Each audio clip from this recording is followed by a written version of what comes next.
Live from Studio 3, this is Packaging Today with Evelio Matos, Adam Peake, and Corey Connors. Hey, what's up, everybody? How's it going? It is Monday, April 15th. It's tax day. Boo! Damn, I hate tax day. You know what I say to tax day? The devil's in the house of the rising sun. Yeah, I give him that. That's terrible. The devil's in the house of the rising sun. I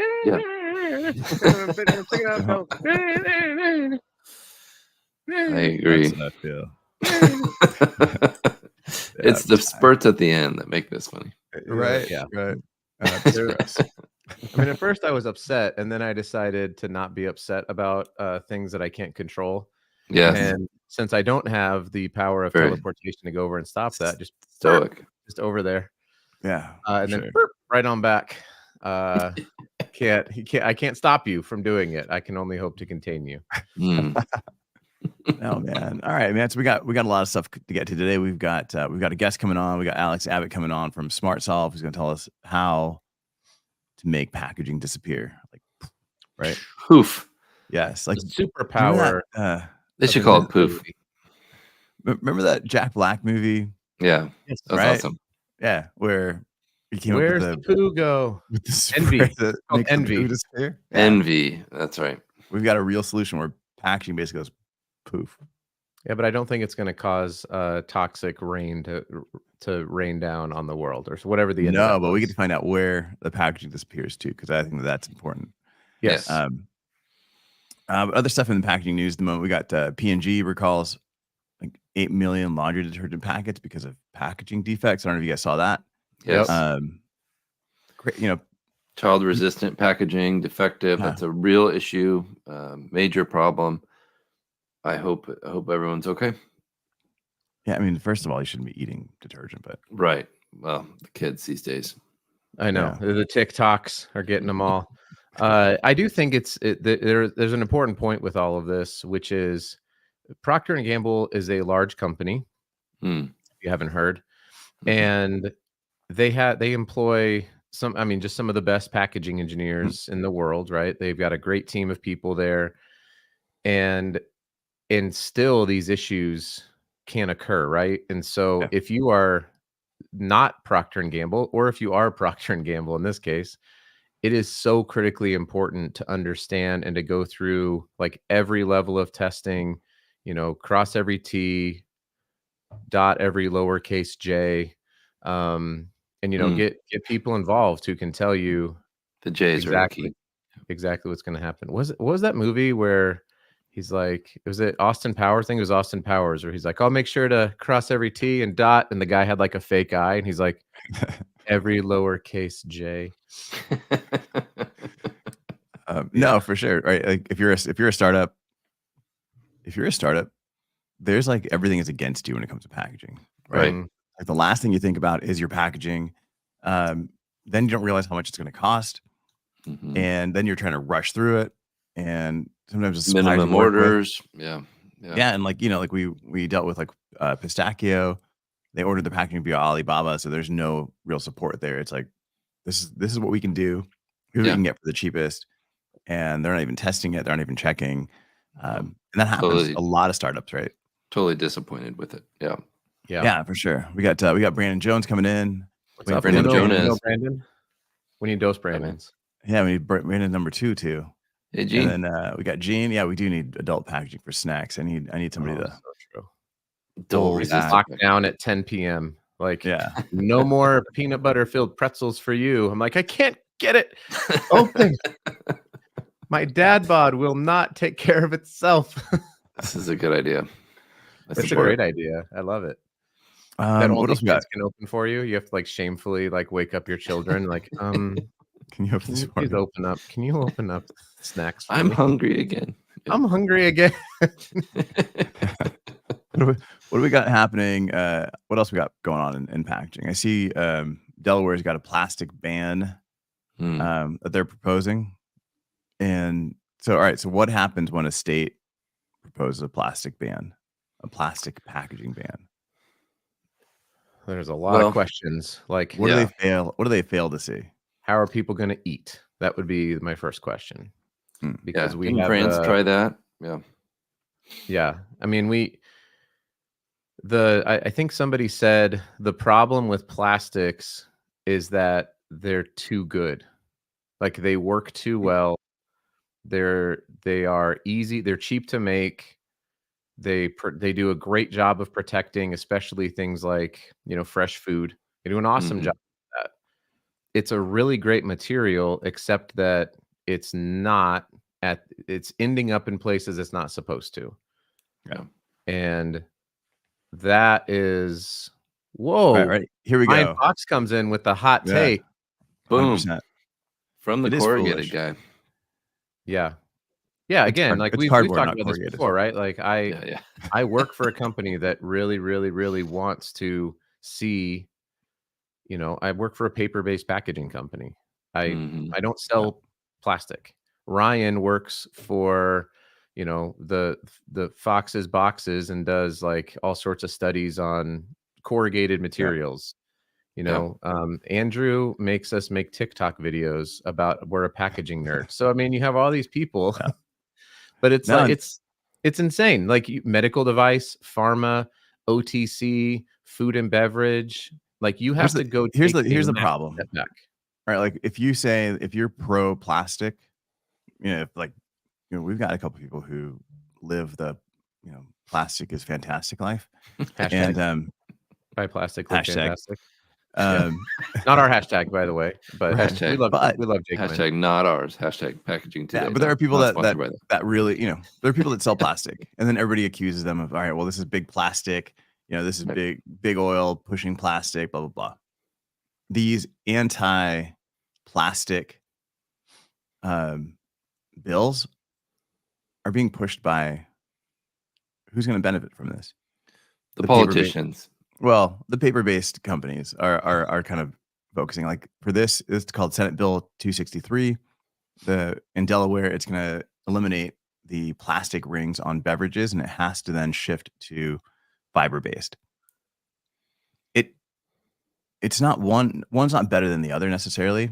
Obviously, we grew up knowing that learning that the rings catch ducks and fish in them, and they die. Mhm. I Right. don't know. I've never seen I've never bought a fish at the grocery store with like a ring of soda around its neck. But Yeah. yeah. Someday. I think that would be processed out before you process it. but moving to a paper-based one, who's going to benefit from this? It's paper, and really, what the question is, what's the best for the consumer, and what's the best for the actual product? Right. Yeah. Got to have a shelf life. It's got to have consumers in America want to see the item that they're purchasing, and this is something I've had conversations with in Europe. They don't care as much about being able to see. They trust that the blue box has the right pasta in it, and they don't need to have a plastic window. Yeah. But here in the U.S., we need it, and I think we're just We don't less trust. trusting. Yeah.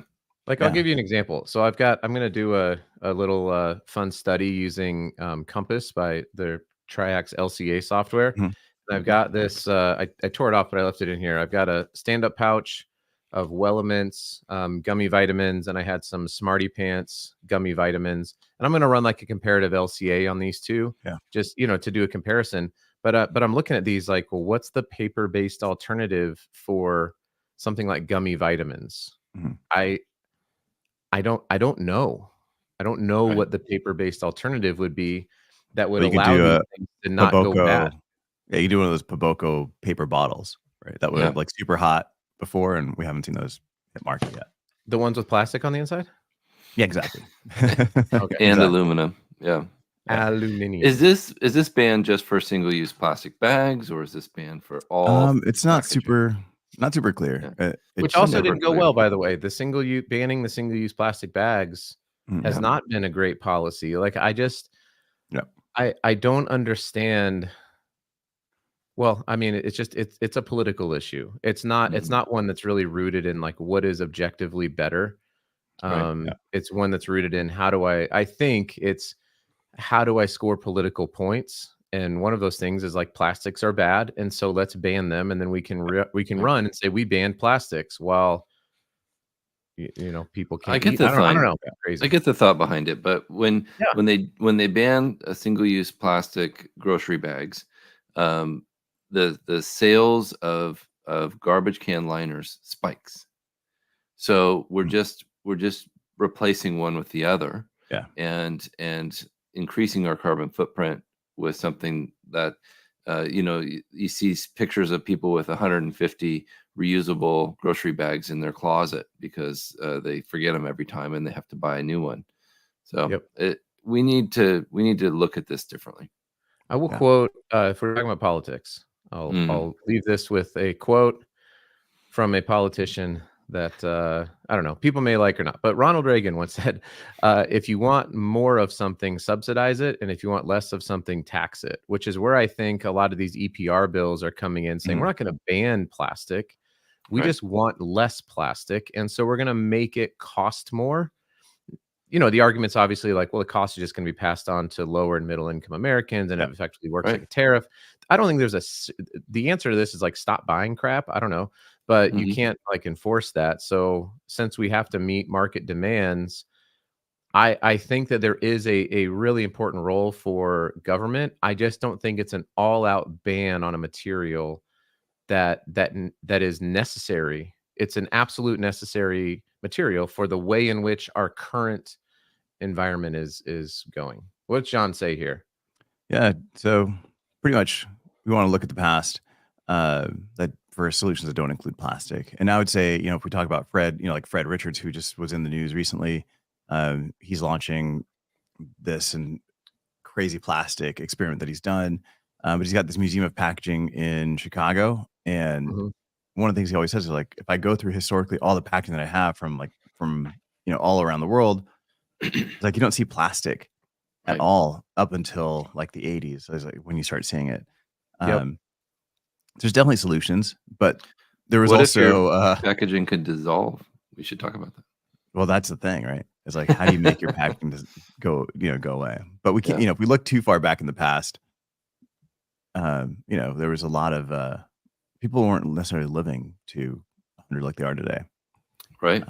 Right. Yeah, we've increased our global population from like 1 billion people to almost it'll be 10 billion people in a very short period of time. Like I think it's just been hard for it's hard to keep up with that, honestly. Like, what's the answer? Like, there's no easy answer to be like, we want to help global climate change by population control. Like, oh my gosh, like we just are getting at all sorts of weird ethical stuff there. It's like, yeah, I'm all for it. Wow, hot take. Can we clip that one? I miss seeing Devil's doing Avelio talking about global population control. I miss the good old days when there was 8 billion people. Yeah. Well, let's bring on our guest. All right. So on that note, geez, we were all set up with Corey, and then we had to go to population control. All right. So big issue, tons of packaging. How do you get rid of it? Plastic packaging. Can we replace it? We got our buddy Alex Abbott coming on from SmartSolve. Who should I do that Rising Sun as an intro for him, or just go ahead and bring him up? Please no.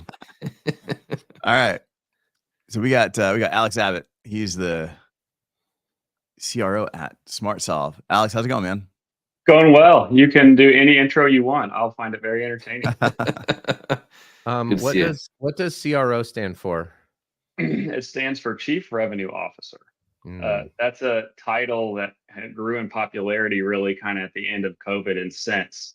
And philosophically, the idea of the title is VP of Sales has been around for a long time, which essentially means player coach for all selling activities.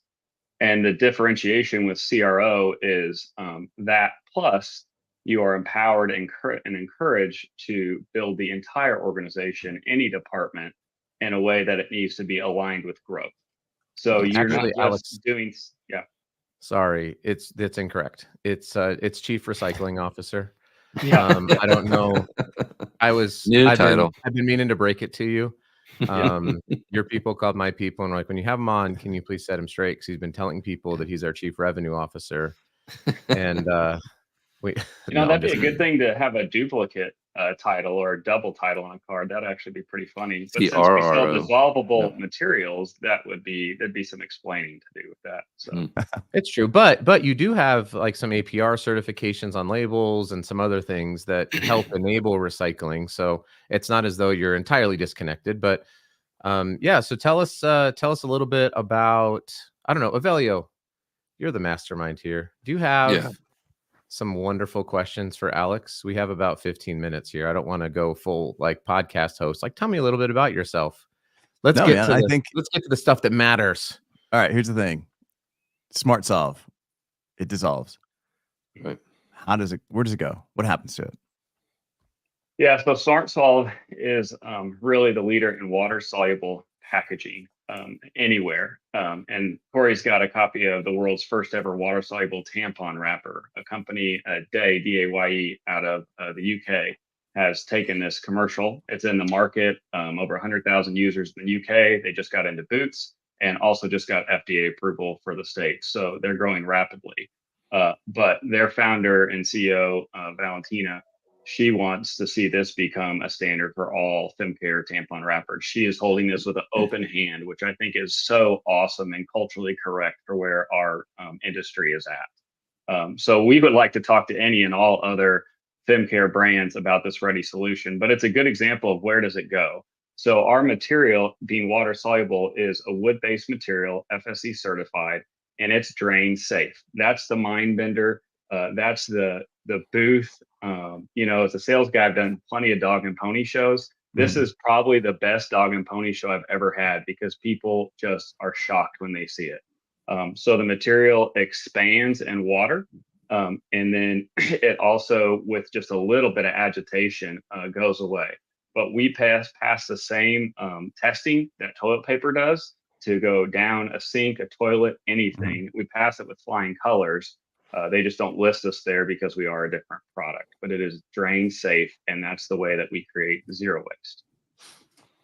Is it drain and sewage? Like if you were to take that wrapper and just flush it down your toilet, what would happen to it? Yes, if you take it down the toilet, it's going to break into extremely small wood-based fibers, very, very small, that will flush down. They're not going to clog up. That's a question we get frequently, is what about the municipalities? Pump trucks are expensive, et cetera, et cetera. They're not going to see any of that. It breaks down to very, very flushable small fibers. So literally the experience is you use the package and there's no waste paper basket. There's no recycling. It's done. It's over. And we're not as boastful to think that, hey, we're going to replace XYZ and this is what should be used for everything.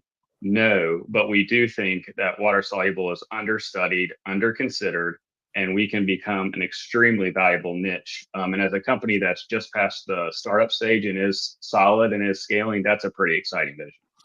Yeah. And then just a question from Jamie Lee Greenland. How's it affected by heat and humidity? Great common question too. Appreciate that. So it's much more durable than people commonly perceive. And the way I define that is very cold to very hot does great. And then also warm's fine. Terrible. Warm's fine. And then also humidity. San Diego, you can't use this in San Diego. If the weather's perfect, it's unusable. Well, I don't know if anybody's July, you're great. Yeah, who can survive New Orleans or Vegas in July? Nobody, but Right. the material will. So, but yeah, and then also humidity is fine too. It's just what we call accidental splashing, where it gets actual water on the material, and then it will do what it's created to do. So Awesome. All right, so if it's humid and you're sweaty and you handle it with seriously, right? 'Cause, Yeah. there's some sweaty. question. I've shaken some sweaty hands. Yeah, Does it the start dissolving at that point? wash off labels have become extremely successful in like beverage, as an example. We do not want to get into beverage. The condensation of that life cycle is not friendly to us, right? So that would not be a market we would look to serve in that way. So yeah, you're correct to ask if there's some condensation, some water in the life cycle, not the best fit. But packaging, I always like to analogize to the ocean in terms of market sizes, right? It's really, really, really big. So even if there's a few areas that we can't play in, there's plenty to play in. So I brought these guys up. I was just talking before the show about, like, we got a stand-up pouch, we got a rigid container with a label on it. If I recall, you are either working on or have a flexible packaging solution, and also a label solution from your website, and like a paper solution. So it seems like there are various packaging formats. How does that work with, like, I get the label, right? Because you need to get this label off of this container before it goes through recycling. But what happens with, like, a flexible bag? I mean, you can't just flush this down the toilet, right? That would be crazy. It seems like. I don't know. No, thank you for the question, and I'll try to briefly answer it. Yeah, so today our existing technologies do not have a barrier, which are labels, pouch, and face stock. They do not have a barrier. We are getting, hopefully, very close to APR approval on our labels, and that's getting keen interest in the market because people don't want paper-based from a recycling perspective, but then wash off, the material skims it floats to the top, and you have to skim it as well. So there's a lot of interest in terms of, if our material is approved, then this makes the whole MRF process much, much easier. So we're working on that. But yeah, going forward, we do have a patent that we believe is going to provide significant growth, which allows us to combine our water-soluble paper material with any and all bioresins. Why is that important? Now we can have barrier in our product. And barrier allows us to enter into the flexible packaging market as a raw substrate rolled material provider, and that's a pretty exciting future. So Very yeah, if you ask, yeah. it's very exciting. We look to come out with stock specs very late this year for entry into the market next year, and are looking for development partners now, and have development partners now. But yeah, as you look at it, I think the most ready opportunity for that new technology is probably the one-time use smaller packages that are super friendly towards the dissolvability, the drain safe. You know, if you take a large landscaping bag or something like that, that's probably going to be harder from a consumer perspective to say, hey, let me throw it in the laundry sink. Right, exactly. But you just brought up stick packs. You know, instant coffee stick packs, I think, are great. Liquid IV, single-use food items is what we're targeting. We are targeting food packaged single-use items. There's a lot of waste, a lot of opportunity. Sachets. And then we also know, because we get a lot of market interest in our developing now, we also know all the household cleaning and laundry segments are a great fit too, because their life cycle is around and with water.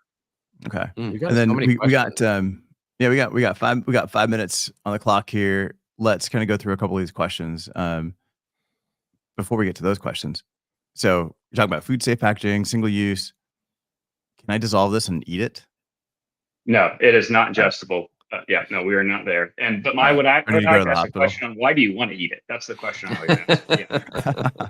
Well, but if you have like a liquid IV or something, right? I mean, just drop the whole, just like dropped it in the water, and then the packaging dissolved, and then you like shake it, you know, whatever that would be pretty awesome. If we put gluten free on it, somebody probably would eat it. You know? Oh my God. Okay. All right, so let's do like a lightning round set of questions here. We got Ethan Meyer asking, can we just make these into wipes? I think he's thinking. Yeah. He's just saying it's cool that it's not going to cause blockage over time, because but I'm reading between the lines. He wants to wipe with this. So wipes is super intriguing.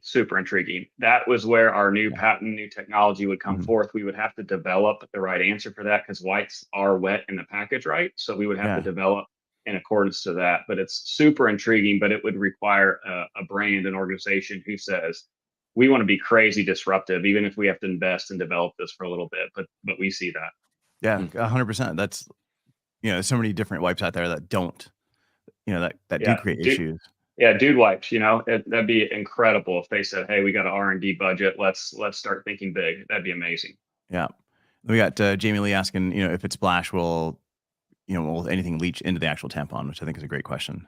It's a great question. And no, just a splash, just an accident, one off is fine. It can handle that. It's when it's getting water that's actually sitting and residing with the material. That's when it becomes an issue. And then just only because that question was about tampons, In that market, the quietness of the material for privacy is huge. And our material also does very well from that no crinkling noise, which is very significant in that market. But when it gets wet though, does it attach itself? Like if it did get wet, is it going to like attach itself to the tampon, or is it just going to, is the packaging going to start, breaking down? No, the packaging is going to start breaking down. It's going to start pulling apart. Okay. Got it. Then Chris asking if it'll survive a gym bag or backpack. Yes. I would assume so. Yeah. No Unless, issue. unless you're swimming, right? Unless you're putting your wet swimsuit in or something. Yeah, exactly. No, yeah, it is absolutely more durable than people perceive. Okay. What kind of shelf so life for the label? I need to give him $5 for asking that question. Maybe 20. You can't buy anything for $5 anymore.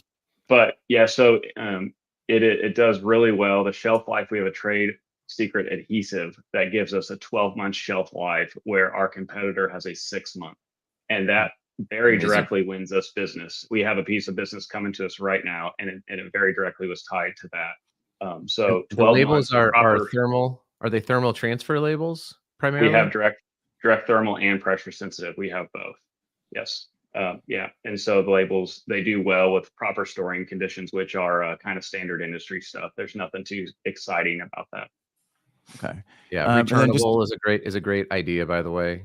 Think about Yes. like industrial pallets and returnable packaging that can just be rinsed and washed off.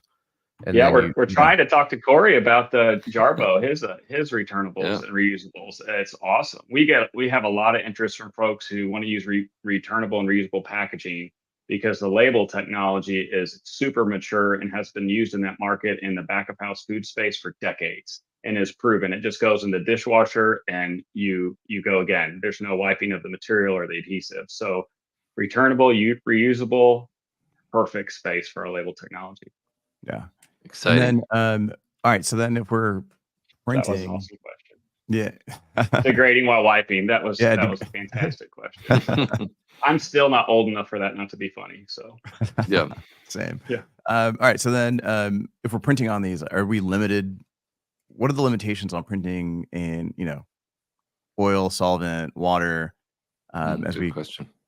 are thank we you going to for see any that question. degradation, or what happens? So the water soluble paper material prints just as well as paper. It prints very well. So digital is a ready application, and then also flexible Flexo. The thing that catches people is water-based inks are best for our material, not UV-based. And that seems to be counterintuitive because it's water-soluble material. But water-based Flexo ink or digital. Hey guys, I gotta go. Have a good day. Good Thanks, to see All you. right, Corey. Thanks so much, Thank buddy. you. just All like right, that, excellent. Corey's gone. Finally. Yeah. Corey's good. He had no problem dropping us. You see how easy that was? Yeah. He's like, see you Doesn't guys. care. He doesn't care. All right. Yeah. No, that's awesome, man. And then you've got a couple of different weights, right? So you've got some I think it's like thickness. 180. Thickness. Yeah. Yeah, thickness plays a big part of it, depending upon what application you need. And then also, again, with the patent, the biomaterials plays a part into that. But yes, there's different options and avenues regarding thickness. Okay. And then now we're just talking about paper that's going to dissolve, go away. And if I throw it in the recycling bin, it's not a big deal because it'll just go through the process. In the pulping, it'll just dissolve. Two things. One, you can also add product into it, right? So you can make this like a soap. You can make this into other things besides labels, right? On your videos, you've got some examples here of like somebody washing their hands. They put the paper in there and it turns into soap. Yes. Yeah. Right. And there's also an application in the shower where it turns into soap, and then you drop the pouch to the drain. You walk in with a product, you walk out with nothing. And then, of course, confidential documents, right? Like yes, Mission confidential on Impossible YouTube. Yes. Yeah. So no, it's very true. And I think one part of this is a very macro point, but I'd like to make it. I grew up in this industry at a wonderful, impressive company, very global, impressive large company, rigid, flexible, all of it. I grew up on the rigid plastic side. And so you will never hear me. I'm very convicted about this. You will never hear me speak against recycling. It's a great part of the equation. What I do say is our industry as a whole needs more and additional solutions than recycling. And I think a huge part of that macro answer is less persistent materials. A lot of the materials we use today are persistent. So now we're asking companies and brands and consumers to solve the problem downstream. Mhm. And if you look at the recycling rates and the compostability rates, if the efficacy rate is tiny, it's single digits. So what can we do to become more effective as an industry? And I think the answer is less. Part of the answer is a big problem, big opportunity. Part of the answer is less persistent materials at the beginning, and water soluble can play into that niche very well. You're like And the then- opposite of infinite. Yeah, yeah. Well, I like I don't know. limited. Well, I don't know. Like what when we're talking about different paper and the different thicknesses that you have available, you said it was FSC certified. So are these short fibers? Are these long fibers? What do we, what's left? It's would be happy at our trade show. We literally have just a glass bowl of water and drop our material in there and let people see what happens. Mhm. And so they can see it for themselves. And everybody just stops. I assure you, it's hilarious. But it turns into very small wood fibers, very, very small. And again, they're so small that they move with water from a flushability movement plate. Very easy. It's not a clump. It's not something that sticks. It's very small particles. Would And- you say, Alex, that it's on the paper side, because paper, the thickness of paper is one thing, but the rigidity often comes from the strands. So like a recycled, post-consumer recycled paper that's 20 point versus an SBS 20 point the rigidity and the stiffness is going to change pretty dramatically. So on that scale, are you closer to the post-consumer recycled strands, where the strands when the paper is formed, are they pretty small, or are they tell me a little bit about the rigidity of the paper, not just the thickness of it. Yeah. And it directly relates to the thickness. So the less thick is, the less rigid it is. So Sure. our pouch material, which is our thinnest material, it's less rigid. It's very small strands. And then if you go up to a 17 point paper or something like that, that's pretty thick. That's going to become, more rigid as it goes. Yeah. And I think like the point I was trying to get to was like, if you like tissue paper, right? We can in tissue's got really short fiber that can, you can put that in the recycling bin. It'll go through the process. Those fibers are so small that they'll be filtered out. Right. And if we've got longer fibers, then those will get caught up and those will be then transported and, be turned back into another product. If this goes through the recycling, are these fibers long enough that they can actually be turned back into something? Not like we're collecting 100% of this, but or does it all just kind of go away? So yeah, even just last week at the SPC, that was one of the questions we got when people were impressed with the drain safe aspect of it. But then the question was, what about circularity? How's this work? Where does it go? And so it goes down the drain and ends up becoming bacteria food for wherever it goes. And that's the circularity aspect of it, given that it's a wood-based item. Okay. Yeah. I remember when, I remember there's a company that was called Plated.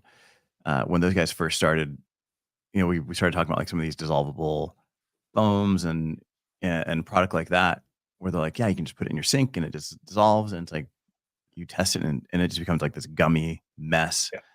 And the idea is like, okay, what if an entire building in New York is ordering this product and they're putting it down their drain? Like, what's going to happen to the plumbing and the piping, right? And those are questions that people are like, well, as we move into more of these dissolvable products, are we thinking that far down? But this stuff here is like, it's not like gummy and gross; it just goes away.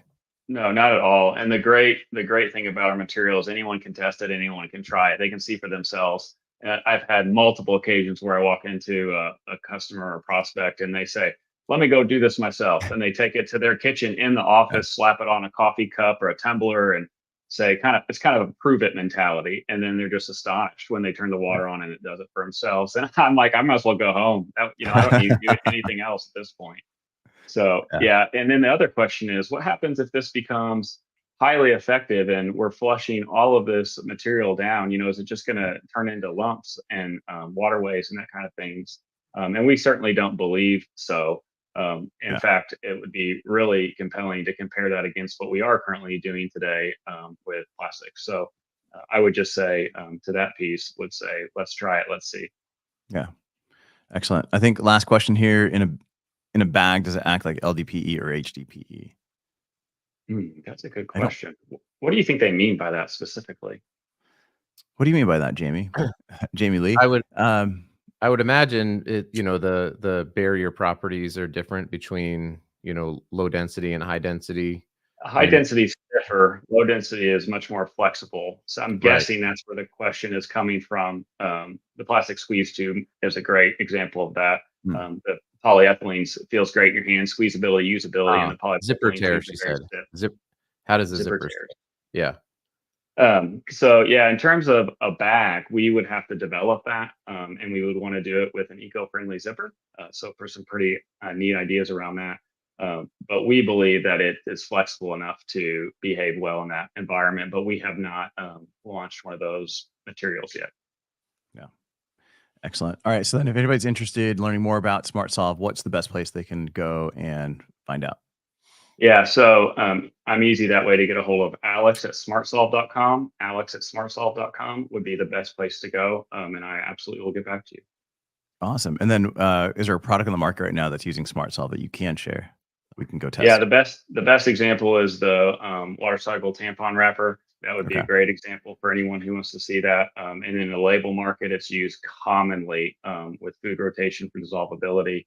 And then as far as pouch stock, a lot of growing interest there for dry products that don't need barrier. And one example of that would actually be for healthcare companies using it for a blood coagulant, where they drop the powder on the floor to clean up blood. And then there's no waste, no residual with the pouch stock either. Crazy. It's insane. But gentlemen, thank you so much for having me. This is fun. Happy just to chat with you guys anytime. I appreciate what you do. I appreciate your passion for the industry. It's needed. I think the single best thing about our industry right now is how open we all are. Plenty of us are crazy competitive, but it's turned into a different thing where we all can be competitive, but share information, share knowledge, because the opportunities are so big and we just need to go forward as an industry. And I really like that about our industry right now. Yeah, for sure. Jamie Lee's asking what brand tampons. It was Day, right? D-A-Y-E? D-A-Y-E, Day. Yeah. Perfect. And then Brandon Jones is coming in saying he's couldn't be more excited to go buy some tampons. Babe, check these out. There's plenty of jokes to make, Brandon, so I'm glad you make one. Thank you for doing that. There's plenty to make, so I appreciate it. All right. Awesome, guys. Thank you guys so much. I appreciate you guys joining us, asking so many questions. Always love the questions. Alex, thank you so much for coming on and answering these. Killer product. I can't wait to get my hands on some more of this stuff and keep dissolving it and testing it, because the fun part for me is like, what else can we do with it? Right? Coming up with some weird off the wall. So much. Solution. I think it's not what can we do with it, it's where we focus on. There's so much that can be done. So it's more about finding a fit that we want to make happen and working on it. But thank you guys so much. And thanks 100%. For nothing, Corey, for leaving us early. I know, he left us high and dry. Jeez. Raw dogged us out of here. All right. See you guys. Live from Studio 3, this is Packaging Today with Evelio Matos.